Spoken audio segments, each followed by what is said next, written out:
நாடகம் முகலாய சாம்ராஜ்யத்தின் முழுமதம். எழுதியவர் அஷ்ரப் ஷிஹாப்தீன்.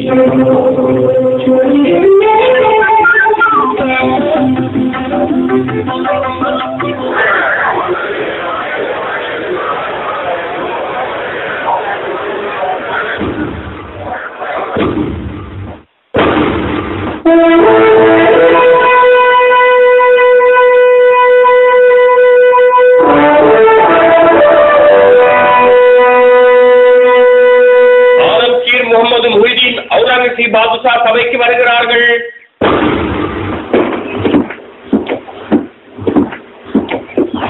அஸ்ஸலாமு அலைக்கும். நீண்ட நாட்களாக சொல்ல வேண்டும் என்று நினைத்து மறந்துவிட்டு ஒரு விடயம் உண்டு மிர்ஜுமலா. சொல்லுங்கள் பிரபு. இந்த அரச மாளிகைக்குள் சேவகம் புரியும் எவரும் சலாம் சொல்லிக் கொள்ளாமல் தலையை தாழ்த்தி நெற்றியோடு கை சேர்க்கிறார்களே, ஏன் அப்படி? நீண்ட காலமாக இப்படியே பழக்கத்தில் வந்துவிட்டது ஆலம்கீர். இல்லை, இனிமேல் நேருக்கு நேர் முகத்தை பார்த்து எல்லோரும் சலாம் சொல்லிக் கொள்ள வேண்டும். அரசருக்கும் கூட. எல்லா இடத்துக்கும் அறிவித்து விடுங்கள் அமைச்சரே. ஆம், அறிவித்து விடலாம் பாதுஷா.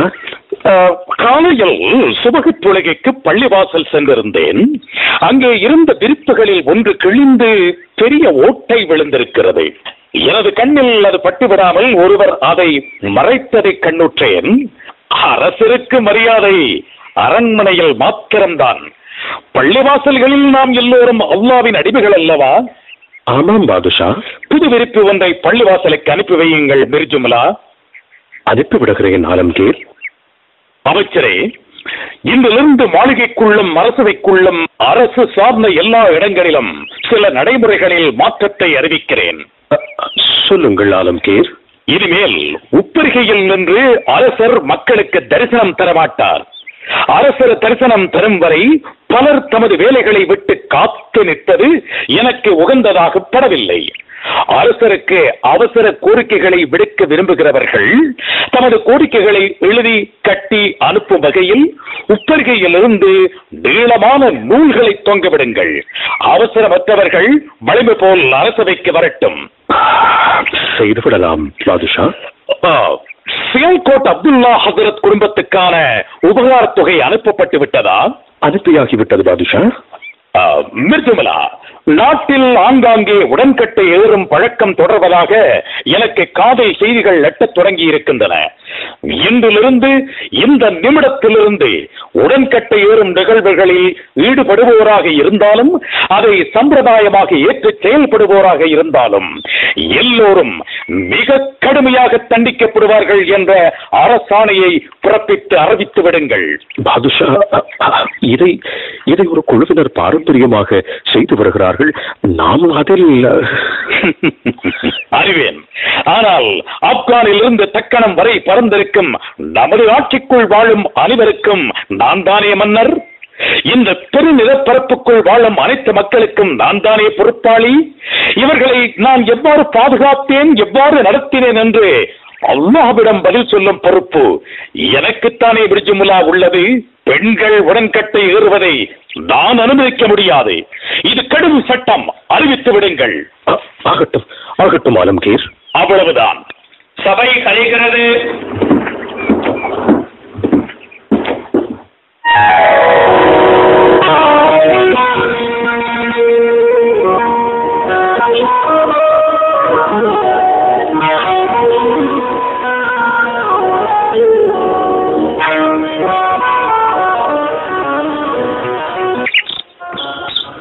வாருங்கள் பேகம் சாஹிபா.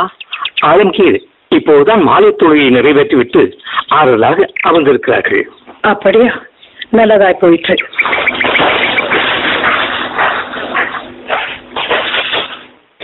ஆலம்கீர், தங்கள் மூத்த சகோதரி பேகம் ஜஹானாரா வந்திருக்கிறார்கள்.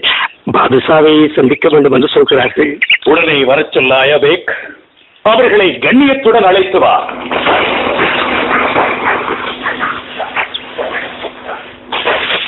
அஸ்ஸலாமு அலைக்கும் அவுரங்கசீப் பாதுஷா அவர்களே. வலைக்கும் அஸ்ஸலாம். என் அன்புக்குரிய சகோதரியே, எப்படி இருக்கின்றீர்கள்? எனக்கு என்ன குறை? ஒரு உடன்பிறப்பு மன்னராக இருக்கும் அரசில் ஒரு சகோதரிக்கு தனிப்பட்ட முறையில் என்னதான் குறை இருக்க போகிறது? மகிழ்ச்சி மகிழ்ச்சி. ஆனால் தனிப்பட்ட முறையில் குறையில்லை என்று சொல்லும் பொழுது வேறு ஏதோ பிரச்சனை இருப்பது சகோதரனுக்கு புரிவது போல் இருக்கிறது. சரியாக சொன்னீர்கள் பாதுஷா. சகோதரி, ஏன் என்னை பாதுஷா பாதுஷா என்று அழைத்து உங்களை விட்டு என்னை தூரப்படுத்துகிறீர்கள்? நீங்கள் எனது மூத்த சகோதரி, நான் உங்கள் தம்பி, உங்கள் உடன்பிறப்பு. அது உண்மைதான். ஆனால் எனது உடன்பிறப்பு முகலாய சாம்ராஜ்ய அரசர்களில் ஆகக்கூடிய அளவு நிலப்பரப்பை ஆட்சி செய்யும் அரசனாக இருக்கிறார் என்ற பெருமையில் நான் அவரை அவ்வாறு அழைப்பதையே விரும்புகிறேன். சகோதரி ஜஹானாரா, பெருமை மனிதர்களுக்குரியது அல்ல, அது அல்லாஹ்வுக்குரியது. நீங்கள் என்னை அவுரங்கசீப் என்றே அழையுங்களேன். சரி, நீங்கள் பேச வந்த விடயம் என்ன என்று சொல்லுங்கள். அது நமது தந்தையார் விடயமாக உங்களுடன் பேச வேண்டும். அவருக்கு என்ன?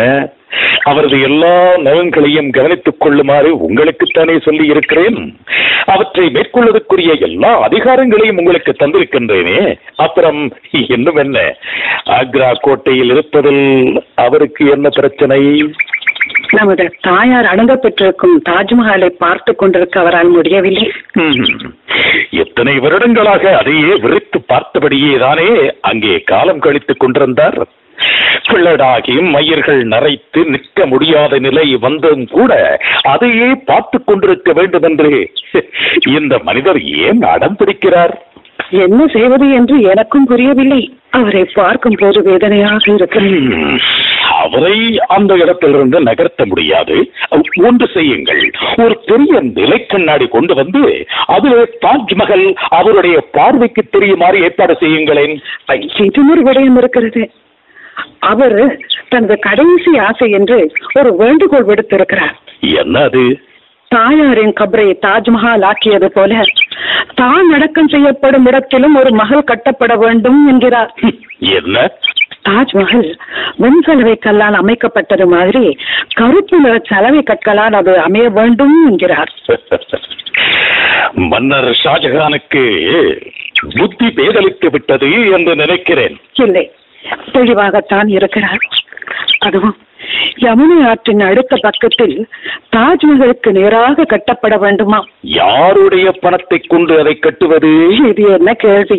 ஒரு மாமன்னனுக்கு இல்லாத பணமா? அரசுதான் செய்ய வேண்டும்.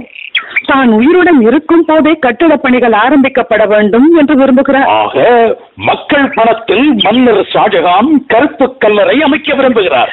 அவர் இந்த முகலாய சாம்ராஜ்யத்தின் புகழ் பூத்த வரலாற்றை படைத்தவர். அவரது புகழை சொல்ல பல 100 கட்டடங்கள் உள்ளனவே. என்றென்றும் ஒளி வீசும் தாஜ்மஹால் உள்ளது. போதும். தந்தையை சிறை கொண்டவர் என்ற கருப்பு புள்ளியை ஒரு கருப்பு கல்லறை மூலம் நீங்கள் அழித்து விடலாம். நன்றாக யோசித்து பாருங்கள். மன்னிக்க வேண்டும் சகோதரி, அவுரங்கசீப் திறந்த புத்தகமாக வாழ்ந்தான் என்று வரலாறு சொல்லட்டும். தந்தையை அவமானப்படுத்தியதாக உங்களை வரலாறு பேசும். முகலாய மன்னர்களில் கூத்தியும் கும்மாளமும் இல்லாமல் வாழ்ந்தவன் அவுரங்கசீப் என்றும் வரலாறு பேசும். மதுவை தொடாத மன்னன் என்றும் என்னை வரலாறு பேசும். அந்த புறத்தில் ஆட்டம் போடாத ஒரே ஒரு முகலாய சுல்தான் என்றும் என்னை வரலாறு பேசும். அது விசால நிலப்பரப்பை ஆண்ட சுல்தான் அவுரங்கசீப் என்றும் வரலாறு பேசும். ஷாஜஹான் பேரரசின் மகன் தந்தையார் விருப்பத்தை பூர்த்தி செய்யவில்லை என்றும் பேசட்டும். என் அன்பு சகோதரி ஜஹானாரா, ஷாஜஹான் பேரரசரின் மூத்த செல்வமே மக்கள் பணத்தை அரச கஜானாவை பயன்படுத்தி தந்தையை திருப்திப்படுத்தாதவன் அவுரங்கசீப் என்று சரித்திரம் சொல்லும் போது அதில் உங்களுக்கு பெருமை இல்லை என்றா நினைக்கிறீர்கள்? அரச சம்பளத்தை கூட பெறாமல் எளிமையாக வாழ்ந்தவன் தான் ஷாஜஹான் மன்னரின் புதல்வன் அவுரங்கசீப் என்பது தெரிய வரும்போது மன்னர் ஷாஜஹானுக்கு அதில் பெருமை இல்லை என்றா நினைக்கிறீர்கள்? நீங்கள் மறுப்பதை அறிந்தால் அவர் இன்னும் கவலை அடைவார். நியாயமற்ற அவரது வேண்டுகோளை மறுத்த மகனுக்காக வரலாறு அவரை பெருமைப்படுத்தும்.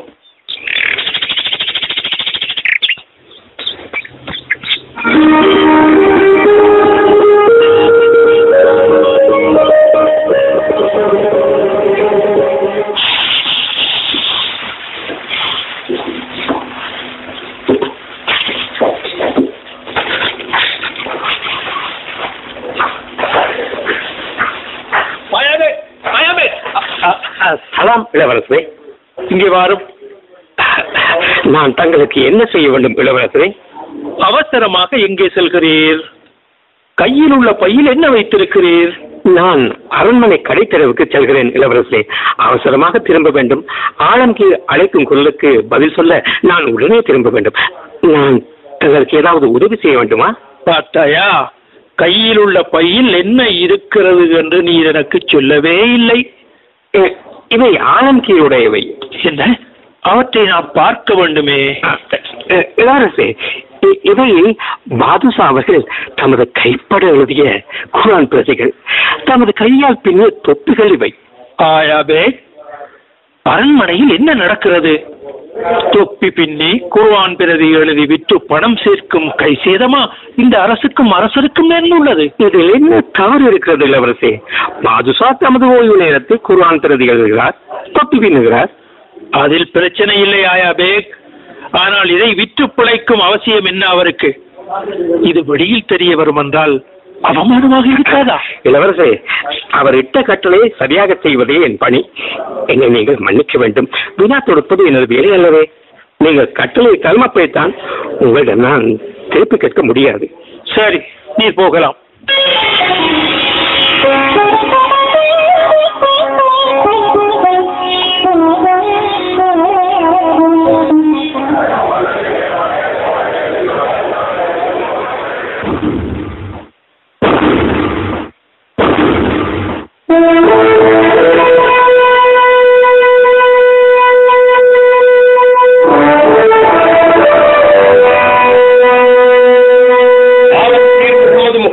அவுரங்கசீப் பாதுஷா சபைக்கு வருகிறார்கள்.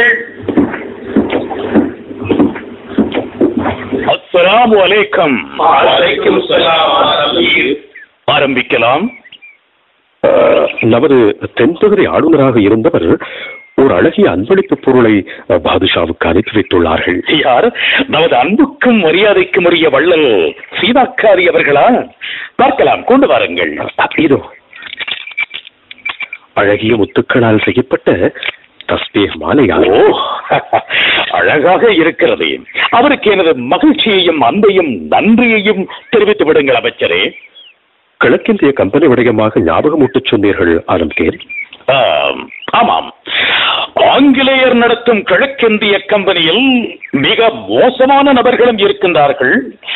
யாரோ எவரி என்ற ஒருவன் கடற்கொள்ளையில் ஈடுபடுகின்றானாமே.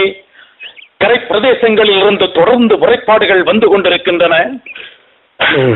விசாரித்தால் வியாபாரம் செய்கிறோம் என்பார்கள் ஆலம்கீர். ஆதம், இது உமக்குரிய பொறுப்பு. படையினர் 100 பேருடன் சென்று அவர்கள் அனைவரையும் பிடித்து வாருங்கள்.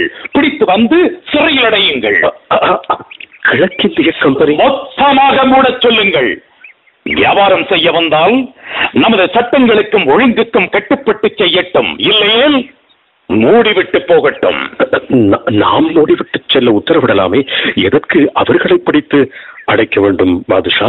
அப்படி என்றால் செய்த குற்றங்களுக்கு தண்டனை கொடுக்க கூடாது என்கிறீர்களா அமைச்சரே? நமது மக்களுள் ஒருவன் கடற்கொள்ளையில் ஈடுபட்டால் தண்டனை வழங்குவோம். அதையே வெளிநாட்டவன் செய்தால் பார்த்துக் கொண்டிருக்க வேண்டும் என்றா சொல்கிறீர்கள்? இல்லை இல்லை, கம்பெனியை மூடிவிட்டு சென்று விடுவார்கள் என்றால் நமது வருமானமும் பாதிக்கும் அல்லவா? அவர்கள் ஒருபோதும் கம்பெனியை மூடிவிட்டு செல்ல மாட்டார்கள் மிர்ஜமுலா. அவர்கள் கிழக்கிந்திய கம்பெனியை ஆரம்பித்தது வர்த்தகத்துக்கென்றா இன்னும் நினைத்துக் கொண்டிருக்கிறீர்கள்? நான் கிளம்பட்டுமா ஆலம்கி? இதையும் கேட்டுவிட்டு செல்லுங்கள் ஆசம். பிடித்து அடைத்த பிறகு நீங்கள் ஒரு நிபந்தனை விதிக்க வேண்டும். என்ன? கிழக்கிந்திய கம்பெனி தொடர்ந்து செயல்படுவதானால் அவர்களை நாம் விடுதலை செய்ய வேண்டும். அதற்காக டெல்லி அரசுக்கு அவர்கள் 6 லட்சம் பவுன்கள் தண்ட பணம் செலுத்த வேண்டும். முடியவில்லை என்றால் அப்படியே அவர்கள் பிரிட்டனுக்கு நாடு கடத்தப்படுவார்கள். இதை உறுதியாக சொல்லிவிடுங்கள். உத்தரவு ஆலம்கீர். நான் புறப்படுகிறேன். நல்லது, புறப்படலாம். அமைச்சரே, ஜிஸ்யா வரியை அமுல்படுத்த வேண்டிய நிலைக்கு நான் தள்ளப்பட்டுள்ளேன். அது வேறு சிக்கல்களை உருவாக்கிவிடுமோ என்று அஞ்சுகிறேன் ஆனந்த். இதை வேண்டுமென்று நான் அமுல்படுத்தவில்லையே அமைச்சரே. நான் ஆட்சிக்கு வந்து 22 வருடங்கள் ஆகின்றன. முகலாய சாம்ராஜ்யத்தில் யார் ஆட்சி செய்த போதும் முஸ்லிம்கள் தமது ஜக்காத் வரியை செலுத்தி வந்திருக்கிறார்கள். ஆனால் முஸ்லிம் அல்லாதவர்கள் இதுவரை எந்தவித வரியையும் அரசுக்கு செலுத்தியதில்லை. ஆனால் பேரரசர் அக்பர் நீக்கிய ஜிஸியா வரியை ஆலம்கீர் அவுரங்கசீப் மீண்டும் கொண்டு வந்து விட்டார் என்பார்கள். இந்த நாட்டில் வாழும் முஸ்லிம்கள் செலுத்தும் ஜகாத் வரியில்தான் பாதுகாப்பு முதல் கொண்டு பள்ளிக்கூடங்கள் வரை நடத்தப்பட்டு வருகின்றன. அப்படியானால் முஸ்லிம் அல்லாதவர்கள் இந்த ஆட்சிக்கு வழங்கும் பங்களிப்பு தான் என்ன? ஆட்சி மக்களை காக்க வேண்டும் என்றால் எல்லோரும் தான் பங்கெடுக்க வேண்டும். உங்களது எண்ணம் மிகச் சரியானது பாதுஷா. ஆனால் அமைச்சரே, ஆட்சிக்கு வந்தவுடனேயே 80க்கும் மேற்பட்ட வரிகளை நீக்கி இருக்கிறேன். கங்கையில் புனித நீராட போடப்பட்டிருந்த வரி, அத்தியை கங்கையில் கரைக்க போடப்பட்டிருந்த வரி, மீன் காய்கறி போன்ற உணவுப் பொருள்களுக்கு போடப்பட்டிருந்த வரி, சாலை வரி, தொழில் வரி, ஆடு மாடு மேய்ச்சல் வரி, விற்பனை வரி, தீபாவளியின் போது செய்யப்படும் தீப அலங்கார வரி, விதவைகள் மறுமண வரி என்று 80 வகையான வரிகள் நீக்கப்பட்டன. மக்கள் மறந்து விட்டார்களா என்ன? எல்லோரும் ஜிஸியா வரி செலுத்தக்கூடிய நிலையில் இருப்பார்களா என்பதையும் பார்த்துக் கொள்ள வேண்டும் பாதுஷா. எல்லோராலும் முடியாது என்பது எனக்கு தெரியும் அமைச்சரே. விதிவிலக்குகளை பட்டியலிட்டு நாளை இளவரசர் ஆசம் ஷாவிடம் கொடுத்து விடுகிறேன். அறிவித்து விடுங்கள். செய்து விடலாம் ஆலம்கீர். வேறு ஏதாவது இருக்கிறதா மிர்ஜுமலா?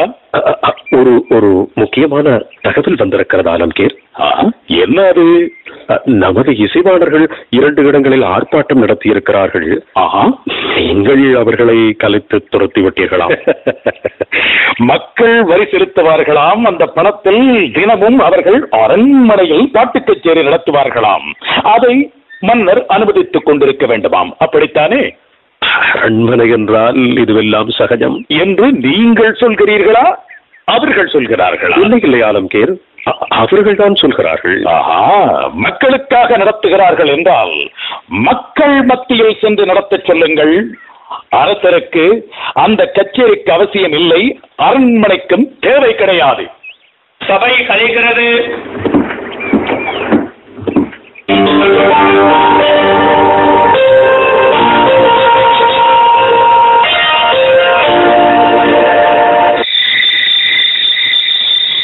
அஸ்ஸலாமு அலைக்கும் இளவரசே, நான் உள்ளே வரலாமா? வலைக்கும் அஸ்ஸலாம். வாருங்கள் அமைச்சரே, உங்களுக்காகத்தான் காத்துக் கொண்டிருக்கிறேன். ஜிஸியா வரி பற்றி? ஆமா, ஆலம்கீர் விவரமாக சொல்லியிருக்கிறார்கள். நீங்கள் குறிப்பெடுத்துக் கொள்ள வேண்டும். அந்த அளவு அதில் விவரம் இருக்கிறதா இளவரசே? ஆமாம், குறிப்பெடுக்கும் அவசியம் உண்டு. இது முஸ்லிம்கள் அல்லாதவர்களுக்கான பாதுகாப்பு வரி. அறிவித்தல் தெளிவாக அனுப்பப்பட வேண்டும். எழுதிக் கொள்ளுங்கள். சொல்லுங்கள். எல்லா செலவுகளும் போக ஆண்டொன்றுக்கு வருமானத்தில் ரூபாய் 52 மிஞ்சினால் அதற்கு வரி 3/4 ரூபாய். ரூபாய் 250 மிஞ்சினால் வரி 6.5 ரூபாய். ரூபாய் 2500 மிஞ்சினால் வரி ரூபாய் 13. அதற்கு மேல் வரி கிடையாது. இது நடுத்தர வர்க்கமாக இருந்தால் 2 தவணைகளிலும், சாதாரண வர்க்கமாக இருந்தால் 3 தவணைகளிலும் செலுத்தலாம். 6 மாதங்கள் நோய்வாய்ப்பட்டிருந்தால் அவருக்கு வரி கிடையாது. உழவர், தச்சர் மற்றும் பொற்கொள்ளருக்கும் வரி இல்லை. குருக்கள், கொத்தனார்கள், கூலி வேலை செய்பவர்கள் மற்றும் அரசாங்க ஊழியருக்கும் வரி கிடையாது. அவர்கள் எந்த பதவியில் இருந்தாலும் சரிதான். புரோகிதர்கள், துறவிகளுக்கும் வரி கிடையாது. சரி, அறிவித்து விடலாம். ஏன் அவசரப்படுகிறீர்கள் அமைச்சரே? வரிவிலக்கு பெற்றவர்கள் இன்னும் உள்ளனர், குறித்துக் கொள்ளுங்கள். ஆமாம், ஏழைகள், பெண்கள், குழந்தைகள், உடல் ஊனமுற்றோர், வறுமை கோட்டுக்கு கீழே வாழ்வோர் இந்த வரியிலிருந்து விலக்கு பெறுகிறார்கள். அவ்வளவுதானே? சரி. இளவரசே, இந்த வரி பூதாகரமான ஒரு பிரச்சனையை ஏற்படுத்துமோ என்று எனக்கு உள்ளூர் அச்சம் இருக்கிறது. நான் இதை ஆலம்கீரிடம் கேட்டேன். இது தற்காலிகமானதுதான், பொருளாதார சீர்மைப்படுத்தலுக்காகவும் இன்னும் சில காரணங்களுக்காகவும் என்று பதில் சொன்னார்கள். இஸ்லாமிய வரலாற்றில் எப்போதாவது இவ்வரி அமுல் செய்யப்பட்டிருப்பதாக நீங்கள் அறிவீர்களா? சரியான கேள்வி. என்னை போலவும் அவ்வப்போது யோசிக்கிறீர்கள் அமைச்சரே நீங்கள். இக்கேள்வியும் கேட்டேன். ஆலம்கீர் சொன்னார்கள், உமர் ரலியல்லாஹு அன்ஹு அவர்கள் காலத்தில் காலித் ரலியல்லாஹு அன்ஹு அவர்கள் தலைமையில் சிரியாவின் எல்லைக்கு ஒரு படை சென்றது. அங்கிருந்த மக்கள் தங்களுக்கு பாதுகாப்பு வழங்கினால் உங்களுக்கு ஜிஸியா வரி செலுத்துவோம் என்று வேண்டுகோள் வைத்தார்கள். வரி பெறப்பட்டது. ஆனால் பாதுகாப்பு வழங்க முடியாது என்ற ஒரு நிலை வந்தபோது பெற்ற வரி பணம் திருப்பி கொடுக்கப்பட்டது. அங்கு ஹஜ்ரத் அபூ உபைதா ரலியல்லாஹு அன்ஹு அவர்களும் இருந்தார்கள். அமைச்சரே, எனக்கு ஒரு சந்தேகம் உண்டு, தீர்த்து வைப்பீர்களா? கேளுங்கள் இளவரசே. எனது தந்தைக்கு கெட்ட பழக்கங்கள் எதுவும் இல்லை. ஒரு சூஃபி மகானை போல் வாழ்கிறார் என்று மக்கள் சொல்கிறார்கள். நாட்டை கட்டுப்பாட்டில் வைத்திருக்கிறார். கஜானாவில் போதிய பணம் இருக்கிறது. இவர் ஏன் குர்ஆன் பிரதி எழுதுகிறார்? ஏன் தொப்பி பின்னி விற்பனை செய்கிறார்? எனக்கு புரியவே இல்லை அமைச்சரே. அல்லாஹ்வின் மீது ஆணையாக சொல்கிறேன், முகலாய வரலாற்றில் இப்படி ஒருவர் ஆட்சி செய்ததே கிடையாது. அரசு தேவைக்கு தவிர அவர் தனக்கென அரசு படத்தை தொட்டது கிடையாது. ஒரு புதிரான மனிதராகவே அவர் வாழ்ந்து வருகிறார் இளவரசி. அல்லாஹ் அவரது ஆயுளையும் ஆட்சியையும் நீடிக்கச் செய்ய வேண்டும். இவற்றிலிருந்து நீங்கள் கற்றுக்கொள்ள வேண்டியது அதிகம் இருப்பதாக உணர்கிறேன் இளவரசி. அல்லாஹ் எல்லாவற்றுக்கும் போதுமானவர்.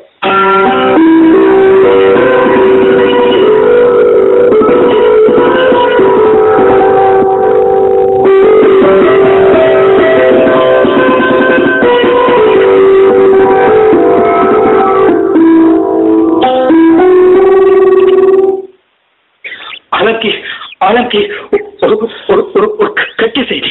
அழபேக், பதட்டமடையாதே. மெதுவாக மெதுவாக சொல். தங்கள் தந்தையார் மாமன்னர் ஷாஜஹான் வஃபாத்தாகிவிட்டாரா? இன்னா லில்லாஹி வ இன்னா இலைஹி ராஜிஊன்.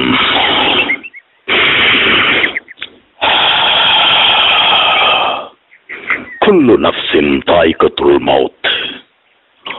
ஒவ்வொரு ஆத்மாவும் மரணத்தை சுகித்தே தீர வேண்டும். பிறப்பும் இறப்பும் எல்லாம் வல்ல அல்லாஹ்வின் வசமே உள்ளன. அயபேக், அல்கீர், யார் இந்த தகவலை தந்தது? தங்களது இரண்டாவது மூத்த சகோதரி சாய்பா ரோஷனாரா பேகம் தாக்கல் அனுப்பியிருக்கிறார்கள். தங்களது மூத்த சகோதரி தங்கள் சமூகத்துக்கு இந்த தகவலை தருமாறு அறிவித்திருந்தார்களாம். ஜஹானாரா பேகம் சாஹிபா தங்களை இப்போது சந்திப்பதற்காக வந்து கொண்டிருக்கிறார்கள். சரி, தாஜ்மஹால் நிர்வாகியை உடனடியாக இளவரசரை சந்திக்குமாறு தகவல் அனுப்புவோம். சரியா? அப்படியே இளவரசர் வாசிமை உடனடியாக என்னை சந்திக்க சொல்லு. ஷாஜஹான் மன்னரின் வஃபாத்து செய்தியை நாட்டின் நாலாபுரத்துக்கும் அறிவிக்குமாறு அமைச்சர் மிர்ஜும்லாவிடம் அறிவித்துவிடு.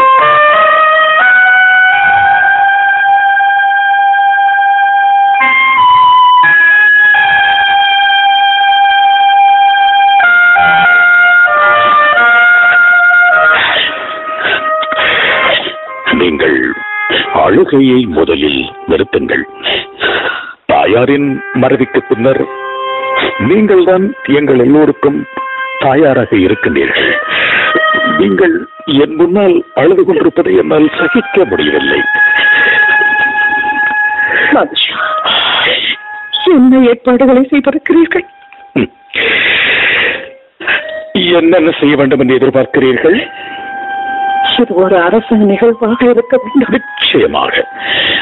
மையிட்டு கொண்டு செல்லப்படும் வீடுகளில் நிற்கும் மக்களை நோக்கி பணமும் பூக்களும் சொரிய வேண்டும். அந்த வீடுகள் அலங்கரிக்கப்பட வேண்டும். அந்த இரண்டு விடயங்களும் நடைபெறப் போவதில்லை.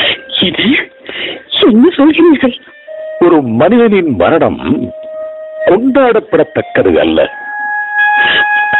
அவர் மன்னர், மாமன்னர், இந்த பூமியை புகழோடு ஆட்சி புரிந்தவர். ஆம், மன்னர்தான், மன்னர்தான். வஃபாத்தாகிவிட்டால் ஷாஜஹானாக இருந்தாலும் சரி, அவுரங்கசீபாக இருந்தாலும் சரி, அது மையத்தை வைத்துக் கொண்டு வரம்பு மீற முடியாது சகோதரி. நீங்கள் மன்னர் ஷாஜஹானை மட்டுமல்ல இந்த அரச வம்சத்தையே அவமதிக்கிறீர்கள். நான் மிகவும் கவலைப்படுகிறேன். நான் அல்லாவுக்காக பயப்படுகிறேன் சகோதரி. உங்கள் முடிவை அறிந்தால் பூஷணராவும் கௌஹராவும் மிகவும் கவலைப்படுவார்கள். அது மட்டுமல்ல, ஷாஜஹான் மன்னரில் அளவு கடந்த அன்பு வைத்திருக்கும் மக்கள் உங்களை தூற்றமும் கூடும். இது எனக்கு கிடைத்த பதவி அல்ல, நானாகவே எடுத்துக்கொண்டது, நானாகவே எடுத்துக்கொண்ட அமானிதம். அதை சரியாக பயன்படுத்தினேன் என்ற திருப்தி எனக்கு கிடைக்கும். அவர் தனக்கு ஒரு கருப்பு கல்லறையை நிர்மாணிக்க விரும்பினார். கடைசி வரை அதற்கு இணைந்ததில்லை. அதைவிட அழகான ஒரு இடத்தை அவருக்கென நான் தேர்ந்தெடுத்துள்ளேன். நமது தாயாரின் கல்லறைக்கு அருகே அவரே அமைத்து தந்த உலக புகழ்பெற்ற தாஜ்மஹாலுக்குள். அவர் அதை விரும்பி இருக்கவில்லை. விரும்பி இருந்தால் சொல்லி இருப்பார். இதைவிட சிறந்த இடத்தை அவருக்கு ஒரு மகன் கொடுக்க முடியாது. 8 வருடங்களாக மரண பரியந்தம் வரை ஜன்னலூடாக அதித்தானே பார்த்துக் கொண்டிருந்தார். எனவே அதுவே சிறந்த இடம். வபாத்தாகும் மன்னர்களுக்கும் மனைவியருக்கும் கல்லறைகளாகவே கட்டிக் கொண்டிருந்தால் இந்த சாம்ராஜ்யத்தின் அஸ்தமனத்துக்கு பிறகு நாடு முழுவதும் கல்லறைகளை எஞ்சியிருக்கும். யார் எதை சொன்னாலும் விலை உயர்ந்த கல்லறைகளை கட்டுவதற்கு அரச பணத்தை இறக்க நான் ஒருபோதும் முன்வர மாட்டேன். அப்படியான உங்களுக்கென்று நீங்கள் சிறந்ததொன்றை கட்டிக் கொள்ளாமலா விட்டு விடுவீர்கள்? அவசரமாக இளவரசரை வர சொல்.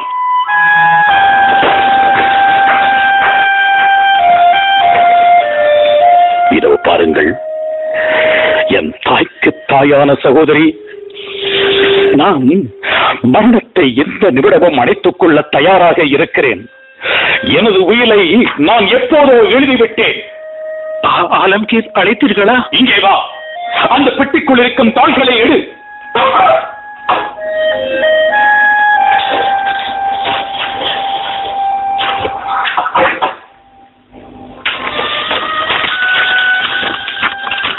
அதில் எழுதப்பட்டுள்ள 1ஆம் 2ஆம் பந்திகளை உனது பெரிய மாமியார் காதில் விழும்படி தெளிவாக படி. என் இறுதிச் சடங்குகளை என் அருமை மகன் ஆசம் தான் செய்ய வேண்டும் என்பது என் விருப்பம். வேறு யாரும் என் உடலை தொடக்கூடாது. எனது கபன் தடித்த கதர் துணியால் செய்யப்பட்டிருக்க வேண்டும். எனது உடலின் மீது விலை உயர்ந்த கம்பளம் எதையும் போர்த்த வேண்டாம். எனது மரண ஊர்வலம் செல்லும் வழியில் மலர்களை தூவ வேண்டாம். என் உடல் மீது மலர்களை வைக்க யாரையும் அனுமதிக்க கூடாது. யாரும் இசைக்கவோ பாடவோ கூடாது. ஓர் அடர்ந்த காட்டில் எனக்கான குழி தோண்டப்பட வேண்டும். எனக்காக கல்லறை எதுவும் கட்டப்படக்கூடாது. என் நினைவாக எந்த கட்டடமும் எழுப்பக்கூடாது. எனது அடக்கத்தலத்தில் என் பெயர் பொறிக்கப்பட்ட எந்த கல்லும் வைக்கக்கூடாது. ஆலம்கீர், என்ன இது?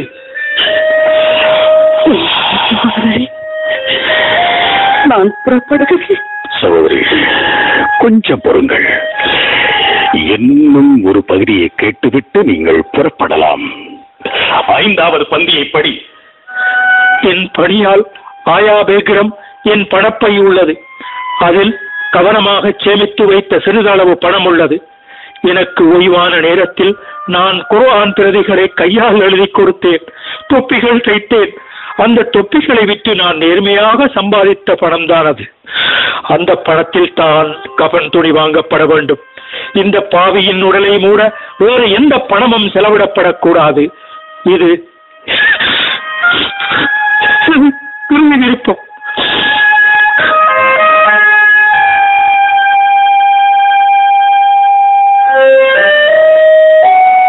என் கையால் எழுதப்பட்ட குர்ஆன் பிரதிகளை விற்று நான் 500 ரூபாய்களை வைத்திருக்கிறேன். அந்த பணம் ஆயா பேக்கிடம் தான் உள்ளது. இந்த பணத்தில் வாங்கப்படும் இனிப்புச்சோறு முஸ்லிம்களுக்கு வழங்கப்பட வேண்டும் என்பது என் விருப்பம்.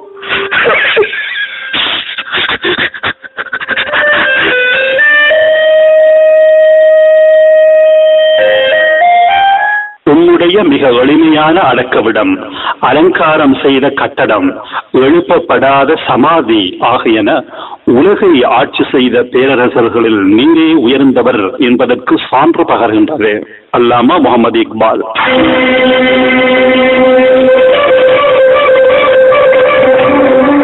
இதுவரை முகலாய சாம்ராஜ்யத்தின் முழுமதி நாடகம் கேட்டீர்கள். எழுதியவர் அஷ்ரப் ஷிஹாப்தீன்.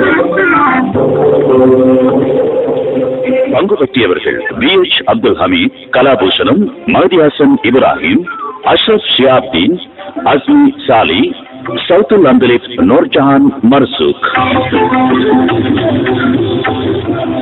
ஒலிப்பதிவு ரஃபீத் மரைக்கார். இயக்கம் AL ஜஃபீர்.